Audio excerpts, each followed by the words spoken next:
Alright everybody, welcome back to Skyway Classics YouTube channel. We are now going for a ride in our 1966 Ford Mustang hardtop. Of course, you know the Ford Mustang is one of the most iconic classic cars you can buy. Of course, this one we have here at Skyway Classics featuring a full-on maroon exterior. Other than that, you can see it does have the appropriate sporty Mustang wheels on it. Back tires also have those old school Mickey Thompsons, basically known as the perfect burnout tire, but of course this vehicle is not just a burnout car, it is a cruiser. Anyways, we move on to the inside. You can see it does have a newer style cluster on it, digitalized, very more accurate than the old school needle gauges back in 1966. Other than that, you can see we also have a little mixture of that maroon and black along the dash.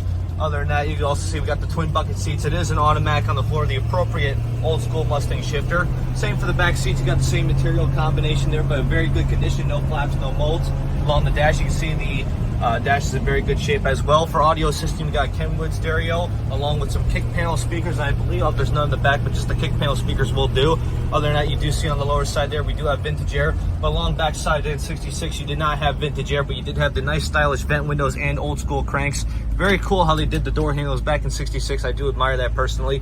One thing I forgot to mention on the exteriors does have the nice LED tail lights. So of course at night, if you want to drive your classic, you want to have it in a little bit of style. Steering away at the 3-spoke black steering wheel made for Mustang, powered by power steering and power brakes. Of course now we're taking it up the road to open it up a little bit. Now you may notice in the walk around video that we did take a minute to start the vehicle. That is because it is controlled by Sniper EFI fuel injection, the best way to go for your classic car, so you don't have to deal with the old pumping it a million times to get it started. The other way, only controlled by a 302 small block motor. Definitely a step up from the 289, definitely a bigger step up from the inline 6 granny mobile. Other than that, you can see we're cruising a good 47 miles per hour, handling pretty well. Of course, we can open up just a little bit more so you can get a feel of it. I don't even have my hand on the wheel and see it steering perfectly fine. Other than that, now I think it is time we get it turned around and up on the lift. So if you have a moment, folks, just stay tuned with us to see the underneath.